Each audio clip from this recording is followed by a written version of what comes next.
بسم اللہ الرحمن الرحیم، لا الہ الا اللہ محمد الرسول اللہ صلی اللہ علیہ وآلہ وسلم۔ اللہم صلی علی محمد وعلی آلہ وسلم۔ میرے عزیز بھائیوں اور سامعین، ہمارے یہاں ہمیشہ سے یہ دستور چلا رہا ہے کہ جب بھی ہم جناب نبی کریم صلی اللہ علیہ وسلم سے محبت کا اظہار کرتے ہیں تو عام طور پر اپنے گھروں میں میلاد کی محفل منعقد کیا کرتے تھے اور اب بھی کیا کرتے ہیں۔ محفل میلاد کے بارے میں اکثر علماء حق کا خیال یہ ہے کہ یہ بدعت ہے یا یہ کہ اس کو اس طریقے سے نہیں کرنا چاہیے۔ ہم جب بھی یا جو بھی اکابرین محفل میلاد منعقد کرتے ہیں ان کی سوئی بھی آج تک اسی بات پر اٹکی ہوئی ہے کہ کچھ مشائخ یا ایک مکتبہ فکر کے لوگ محفل میلاد کو جائز قرار نہیں دیتے۔ اس ضمن میں عرض کرنا چاہتا ہوں کہ پہلی بات تو یہ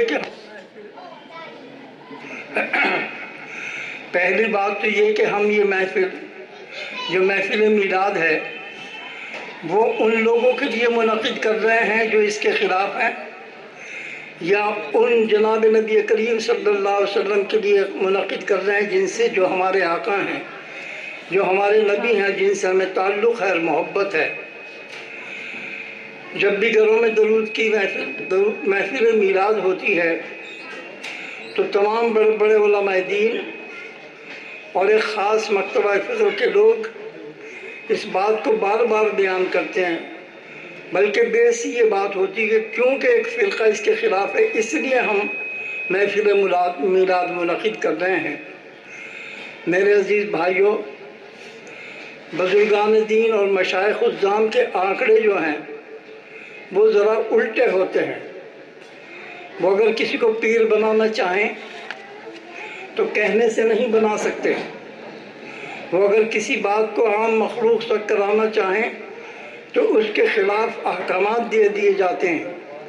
ایک زمانہ تھا جب محفل میلاد ہوتی تھی اور بڑے بڑے بزرگان دین اس میں شریک ہوتے تھے۔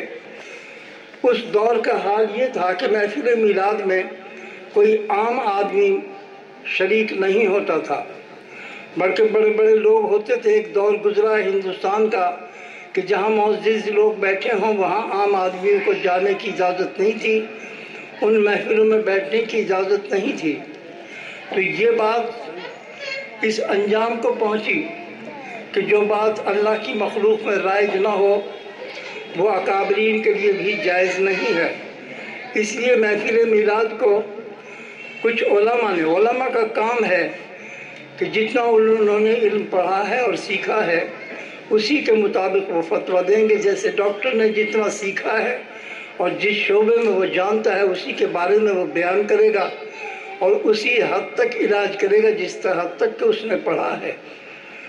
جیسا کہ آپ نے دیکھا ہے کہ جب لوگ ڈاکٹر سے مایوس ہو جاتے ہیں تو پھر وہ روحانی لوگوں کے پاس جاتے ہیں اور پھر حق تعالی جل شانہ ان کو معمولی سے چٹکنوں سے ٹھیک بھی کر دیتے ہیں، حالانکہ ڈاکٹر اس کو نہیں مانتے، مگر بہرحال ایسا ہے۔ تو میرے عزیز بھائیوں، بالکل اسی طریقے سے علماء دین نے اس وقت اس بات کو اس لیے ناجائز قرار دیا کہ اس میں دو باتیں بڑی غلط ہوتی تھیں۔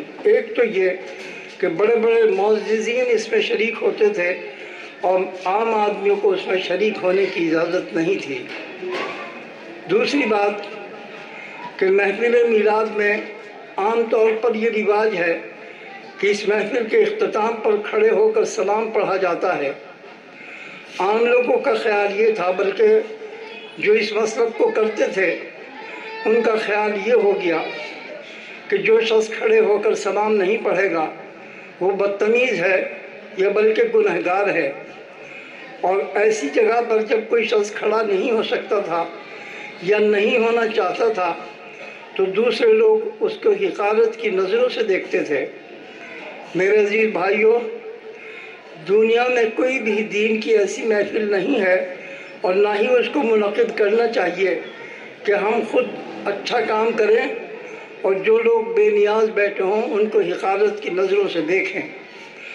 ہمیں کوئی نہیں حق پہنچتا کہ ہم جناب نبی کریم صلی اللہ علیہ وسلم کی کسی امت کی نظر کی طرف بری نظروں سے، حقارت آمیز نظروں سے دیکھیں، یا یہ کہ ہم کوئی کام جو ہم اپنے مطلب سے یا اپنی خوشی سے یا اپنی راحت کے لیے کرتے ہیں، اپنے دل کو سمجھانے کے لیے کرتے ہیں، اس کو ہم حرام اور حلال قرار دے دیں۔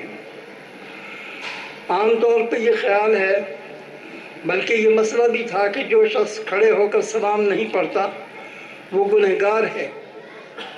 تو میرے عزیز بھائیوں، محفل میلاد تو سب سے پہلے 633 ہجری میں راجستھان کے ایک راجا نے منعقد کی، اور پھر یہ سلسلہ تمام دیندار لوگوں میں، تمام مسلمانوں میں یہ سلسلہ چلتا رہا، اور بالآخر ایک وقت آ کے جو کھڑا نہ ہو وہ گنہگار ہے، جو شریک نہ ہو وہ گنہگار ہے۔ یہ تعبیریں جب گھڑ لیں، جب ہم نے اپنے گھر سے حرام اور حلال اور جائز اور ناجائز کر لیا اور اس دین میں اس کا کوئی ذکر نہ ہو، تو اسی بات کو بدعت کہا جاتا ہے۔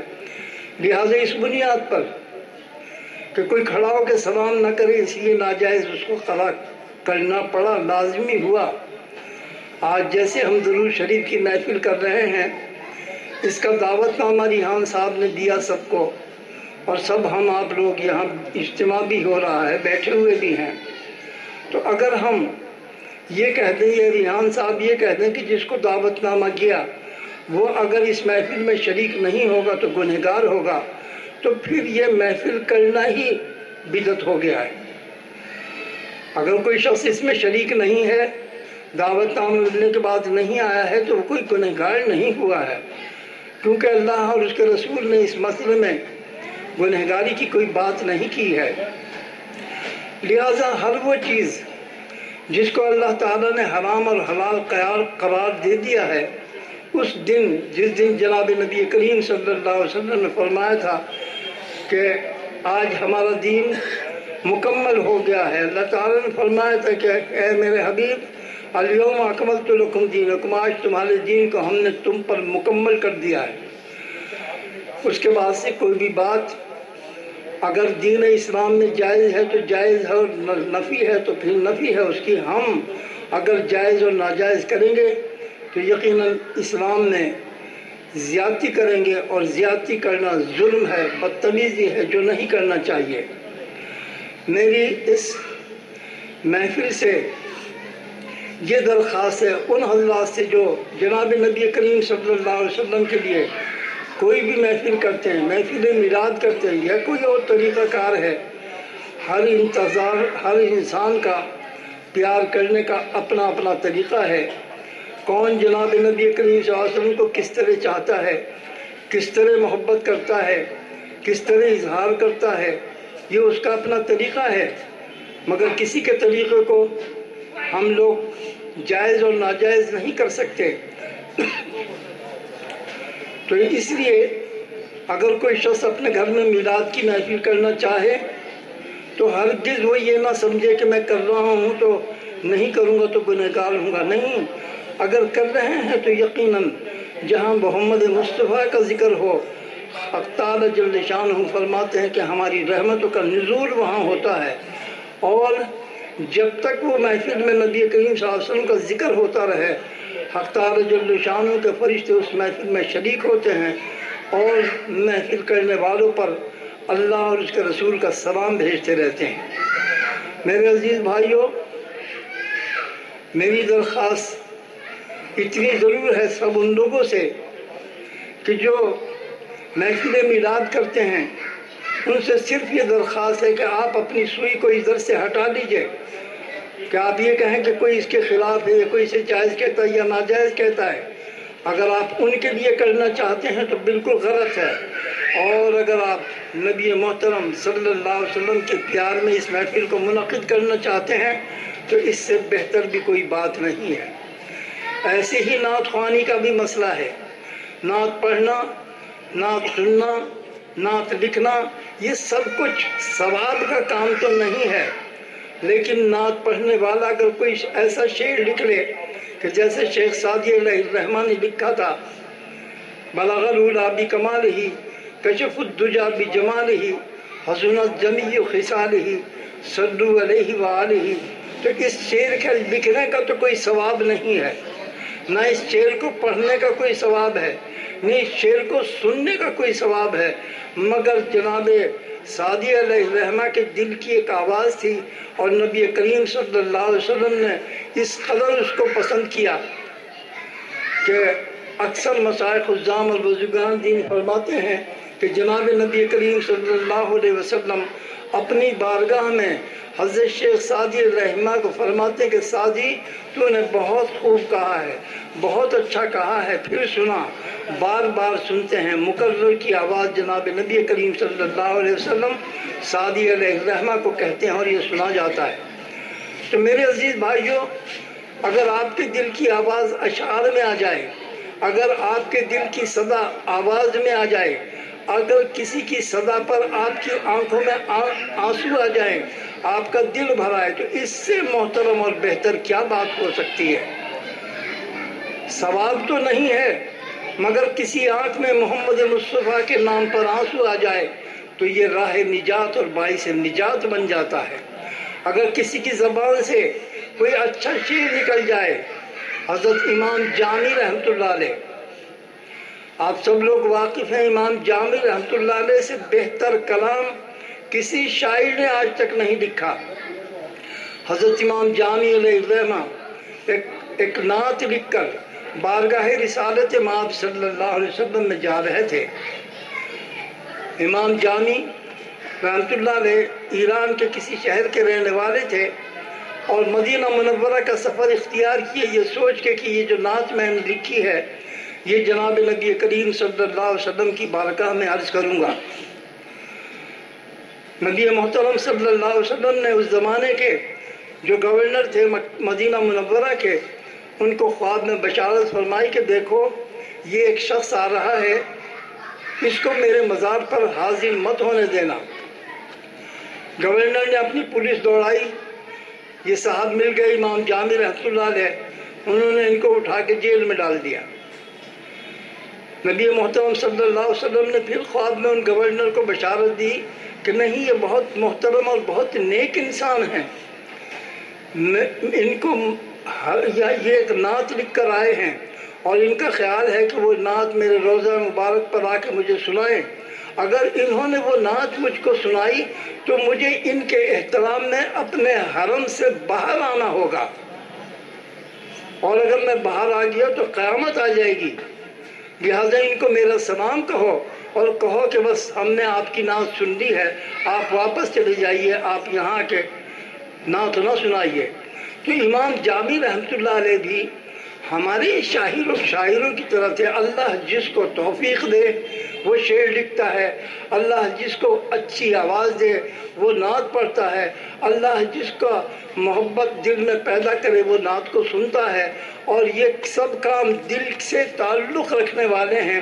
اگر دل کے تعلق سے ہماری آنکھوں میں آنسو آ جائے، ہمارے جذبات برانگیختہ ہو جائیں، ہماری محبت، حضرت شیخ عبد القدوس گنگوہی رحمۃ اللہ علیہ فرماتے تھے کہ جب کوئی حمد اور ثنا سنتا ہے یعنی محفل سما کرتا ہے تو محفل سما جو ہے محبت کا ڈول ہے، گہرائیوں سے محبت نکال کے لاتا ہے۔ اسی طریقے سے جب ہم نعت پڑھیں اور سرکار دو عالم صلی اللہ علیہ وسلم کے اسم گرامی کی سے ہماری آنکھوں میں آنسو آ جائیں تو یہ ہمارے لیے باعث نجات ہیں۔ ہم نے اس کو گڑبڑ کر دیا ہے، بلا وجہ خام خواہ اپنے مخالف کھڑے کر دیے۔ اگر کسی عالم دین نے کوئی فتویٰ دیا یہ اس کی مجبوری ہے، یہ اس کی مجبوری ہے کہ وہ یہی فتویٰ دے گا۔ تو میرے عزیز بھائیوں، ہم کو چاہیے کہ ہم کسی کو جو جس حال میں ہے، عالم دین کا تو یہ حق ہے کہ وہ حرام یا حلال جتنا علم ہے اس کے حساب سے وہ بیان دے گا، مگر یہ دل کی بات ہے کہ ہم کس کو کتنا پیار کرتے ہیں، یہ دل کا تعلق ہے کہ ہم کس سے کس طرح اظہار کرتے ہیں۔ جائز اور ناجائز کی بات نہ کرے، پیار اور محبت کی بات کرے۔ حضرت نظام الدین اولیاء حضرت امیر خسرو علیہ الرحمہ سے ناراض ہو گئے، امیر خسرو الرحمہ جب سامنے پڑھتے تھے تو حضرت نظام الدین اولیاء محبوب سبحانی آپ ان کی طرف سے رخ پھیر لیتے تھے۔ بہت پریشان ہوئے کہ میں کس طرح اپنے پیا کو مناؤں۔ آپ نے دیکھا کہ ایک لڑکی، ہندو لڑکی، گیندے کے پھول لے کے جا رہی تھی۔ آپ نے اس لڑکی کو بلایا، اس سے سارے گیندے کے پھول کی وہ ٹوکری خرید لی۔ لوگوں نے منع کیا کہ یہ کیا کر رہے ہو، گیندے کے پھول سے کیا واسطہ، یہ تو ہندوؤں کی رسومات ہے، یہ تو ہندو لوگ کرتے ہیں، آپ کس چکر میں پڑ گئے۔ امیر خسرو الرحمٰن نے کہا کہ یہ جائز ناجائز ہندو مسلمان تو جان، مجھ کو تو اپنے پیا کو منانا ہے۔ اور وہ ٹوکری گیندے کی لے کے پھولوں کی حضرت نظام الدین اولیاء رحمۃ اللہ علیہ کے پیروں میں ڈال دی کہ مجھے اپنے پیا کو منانا ہے، جائز ناجائز مجھے نہیں پتا۔ حضرت امیر خسرو الرحمہ ہنس پڑے، مسکرا دیے اور آپ سے خوش ہو گئے۔ تو میرے عزیز بھائیوں، اگر انسان کو اللہ سے پیار ہے، جناب نبی کریم صلی اللہ علیہ وسلم سے محبت ہے، تو آپ اس بات کو چھوڑ دیجئے کہ کون کیا کہہ رہا ہے۔ آپ اپنے دل کی بات دیکھیے، محبت دل سے کی جاتی ہے، دماغ سے نہیں۔ اور دل کے معاملات جو آقا سے ہوں یا اللہ سے ہوں، وہ بندہ اور آقا کے درمیان ہوتے ہیں۔ جب انسان دعا کرتا ہے تو عقل سے دعا کرتا ہے، جب روتا ہے تو دل سے روتا ہے، اور جب سزا دیتا ہے تو دل کی گہرائیوں سے دیتا ہے، اور جب وہ خاموش ہو جاتا ہے تو ہمتن گوش اپنے رب کے ساتھ ہوتا ہے۔ اسی لیے کہتے ہیں کہ جو دعا زور سے کی جائے وہ دیر میں قبول ہوتی ہے، فرشتے اس دعا کو لے جاتے ہیں، اور جو دعا انسان اپنے من سے اپنی خاموشیوں سے کیا کرتا ہے، اللہ تعالیٰ اس دعا کو خود سنتے ہیں۔ پھر بیچ میں بندے اور اللہ کی کوئی نہیں رہتا ہے۔ تو انسان کو ہر وہ تعلق جو اس کی دل کی گہرائیوں سے ہو، اس پر نظر رکھنی چاہیے۔ اللہ تعالیٰ خود ہی فرماتے ہیں کہ جب بندہ جناب نبی کریم صلی اللہ علیہ وسلم سے فرمایا، اے میرے حبیب، یہ وہ لوگ مجھے بہت اچھے لگتے ہیں جو رات کو میری بارگاہ میں سر و سجود کرتے ہیں، رکعت پڑھتے رہتے ہیں، تہجد پڑھتے ہیں، نفلیں پڑھتے ہیں، وہ لوگ مجھ کو بہت اچھے لگتے ہیں۔ لیکن میرے حبیب، کچھ لوگ مجھ کو وہ بھی اس سے بھی زیادہ اچھے لگتے ہیں جو اپنے بستروں میں سوئے رہتے ہیں۔ نبی محترم صلی اللہ علیہ وسلم نے بڑے حیران ہو کر پوچھا کہ اللہ، جو سوئے رہتے ہیں وہ کیوں پیارے ہیں تجھ کو؟ حق تعالیٰ جل شانہ فرمایا، میرے محبوب تمہاری اور ہماری نظروں، سب کی نظروں میں تو وہ سوئے رہتے ہیں، مگر وہ چادر ڈھک کر اپنے تکیوں میں منہ دے کے ہماری یاد سے، ہماری محبت میں یا ہمارے خوف میں روتے رہتے ہیں۔ ہم ان کی دل کی کیفیت کو محسوس کرتے ہیں، اور جب ان کی آنکھ میں ہماری محبت یا ہمارے خوف سے ان کی آنکھ میں ایک آنسو آ جاتا ہے، وہ آنسو بھی اتنا جو ان کی پلکوں پر آ کے ٹھہر جائے، خشک ہو جائے، تو ہمیں قسم ہے اپنی ربوبیت کی کہ ہم اس ایک آنسو کے بدلے جو پلکوں ہی پہ ٹھہر گیا ہے، اگر اس نے گناہ کیے ہوں گے زمین و آسمان کی وسعتوں کے برابر، اگر اس نے گناہ کیے ہوں گے سمندروں کے جھاگ کے برابر، اور اگر اس نے گناہ کیے ہوں گے پہاڑوں کے وزن کے برابر، تو ہم ان گناہوں کو معاف فرما دیتے ہیں۔ اور میرے حبیب، ہم معاف ہی نہیں فرماتے، ان گناہوں اور خطاؤں کو نیکیوں میں بدل دیتے ہیں۔ کس تعلق سے؟ وہ تعلق جو آپ کا ماننا ہے، جس میں کوئی گواہ نہیں ہے سوائے آپ کے رب کے گواہ کے۔ دیکھیے، دینداری کوئی بھی ہو، دینداری کسی بھی انداز میں ہو، اگر آپ کا تعلق آپ کے رب کے ساتھ سچا ہے، اگر آپ کا تعلق اپنے آقا جناب نبی کریم صلی اللہ علیہ وسلم کے ساتھ تعلق سچا ہے، تو پھر کون کیا کہتا ہے اس سے کیا مطلب ہے، کون کیا سوچتا ہے اس سے کیا دلچسپی ہے۔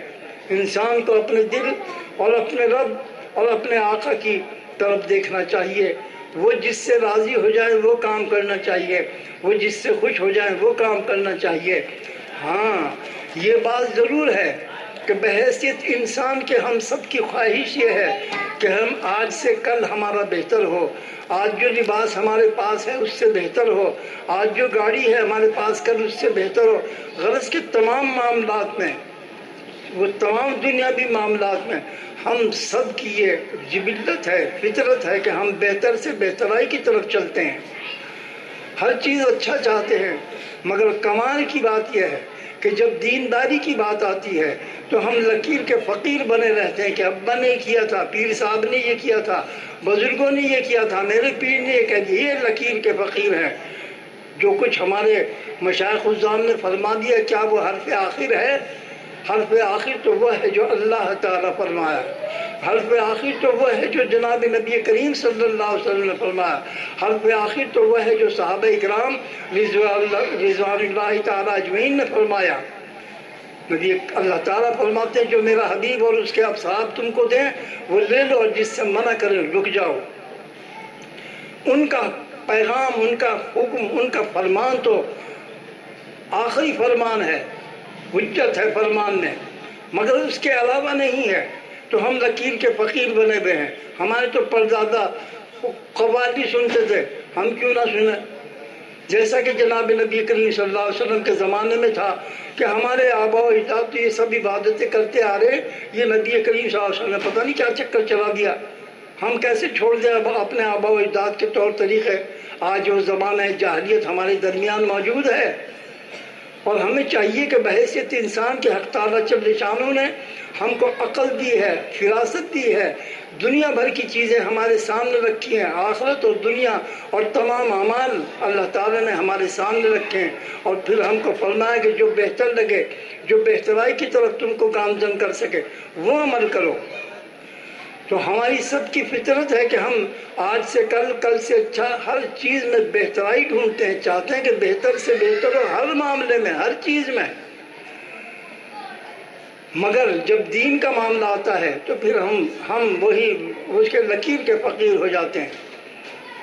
اب میں کیا کہوں کہ بھائی میرے پیر صاحب نے جو کچھ کہہ دیا تھا مجھے تو وہ سننا ہے۔ سچ بات تو یہ ہے کہ جب پیر وصال کر جاتا ہے، پردہ فرما جاتا ہے، پھر اس کی کسی بات پر سوائے اس کے کہ جو تسبیحات دینداری کی بات جو اس نے کہی ہے اس پر تو عمل کرنا واجب ہے، جب تک کہ کوئی دوسرا پیر نہ ہو۔ اور پیر سے اگر آپ کا والہانہ تعلق ہے کہ قبر سے آپ اس سے بات، یا قبر سے وہ آپ کی رہنمائی کر سکتا ہے، یا آپ کو اس کے سلام کا جواب ملتا ہے، پھر تو اس کی بات کا پر چلنا لازمی ہے۔ اور اگر ایسا نہیں ہے تو پھر کسی دوسرے کو پیر بناؤ، کیونکہ اللہ اور رسول کی طرف جانے کے لیے ہم کو ایک نہیں، اگر 1000 لوگوں کی بھی ضرورت پڑے تو ہم ان 1000 لوگوں کی خدمت کرنے پر ہر وقت کمر برسا رہیں گے۔ حضرت شیخ عبد القادر جیلانی رحمۃ اللہ علیہ کا نام بہت اونچا، بہت بڑا نام ہے، مگر سچ بات پوچھئے کہ حضرت شیخ عبد القادر جیلانی رحمۃ اللہ علیہ نے تقریباً 17 اولیاء کرام سے فیض حاصل کیا ہے۔ حضرت بایزید بستامی رحمۃ اللہ علیہ نے 300 سے زیادہ صحابہ، 300 سے زیادہ مشائخ الجام اور بزرگان دین سے فیض حاصل کیا۔ اور بڑے بڑے بزرگان دین کہتے ہیں کہ اچھی بات جہاں سے ملے اس کو لے کے رکھ لو۔ جیسے کہ میں اکثر عرض کرتا رہتا ہوں کہ پیر تو ہر وہ آپ اس سے مرید ہو سکتے ہیں کہ جو خلاف شرع کوئی حرکت بظاہر نہ کرتا ہو، کیونکہ وہ پس پردہ کیا کرتا ہے اس کے ہم ذمہ دار نہیں، مگر بظاہر اگر وہ صاحب شریعت ہے تو اس کی اتباع، اس سے مرید ہونا جائز ہے، کرنا چاہیے، کیونکہ جس کا پیر کوئی نہیں اس کا پیر شیطان ہوتا ہے، اور جس کا پیر پردہ فرما گیا ہے اگر اس سے نسبت نہیں رہی ہے تو پھر دوسرا پیر ڈھونڈنا ہے۔ مشائخ الجام نے تو، میرے پردادا نے، ان کے بھی 5 پیر تھے اور 5 سے ہی فیض حاصل کیا۔ سارے بزرگ، کوئی بزرگ ایسا نہیں ہے سوائے حضرت نظام الدین اولیاء محبوب سبحانی کے، کہ جب بابا فرید گنج شکر رحمۃ اللہ علیہ نے ان کے کان میں کچھ کہا، جب ایک سالک کے کان میں، ایک جو ریاضت و مجاہدات کرتے ہیں ابتدا میں، جب سالک مکمل ہوتا ہے تو اس کا پیر اس کے کان میں کچھ کہتا ہے، اس کے کہنے سے وہ ولی کامل بن جاتا ہے۔ حضرت بابا فرید گنج شکر رحمۃ اللہ علیہ نے جب حضرت نظام الدین اولیاء رحمۃ اللہ علیہ کے 17 دن کے بعد جب کچھ کام میں کہا، ایک دفعہ کہا تو کوئی اثر نہیں ہوا، پھر دوبارہ کہا تو ایک آواز آئی کہ یہ ہمارا ہے، تو 1000 دفعہ بھی اس کے کان میں کچھ کہے گا تو اس پہ اثر نہیں ہوگا۔ تو آپ خاموش ہو گئے، اور پھر نظام الدین اولیاء رحمۃ اللہ علیہ کو محبوب سبحانی کا خطاب ملا کس نے ان کے کام میں کہا ہوگا؟ جو ولایت کے منصب پر فائز ہوئے وہ خود جناب نبی کریم صلی اللہ علیہ وسلم تھے کہ تمام اولیاء اللہ میں اگر کوئی محبوب سبحانی ہے تو حضرت نظام الدین اولیاء رحمۃ اللہ علیہ ہیں۔ ایک واحد شخصیت ایسی جن کے ایک ہی پیر بھی محمد مصطفیٰ ہیں۔ تو میرے عزیز بھائیوں، ہم کو چاہیے کہ ہم جب بھی اچھائی چاہتے ہیں ہم کو چاہیے کہ ہم اپنے دین کے معاملے میں بھی بہتر سے بہتر کی طرف چلیں۔ دنیا کے تمام عبادتوں میں جتنے بھی دین ہیں، سینکڑوں ہزاروں دین ہیں، سب ادیان میں ان کے عبادتوں کے طریقے مختلف ہیں، مگر آپ ساروں کی عبادتوں کے طریقوں کو اگر آپ دیکھیں گے تو آپ یقین جانیے سب سے محترم، معظم اور بہترین طریقہ اگر ہے تو نماز ہے۔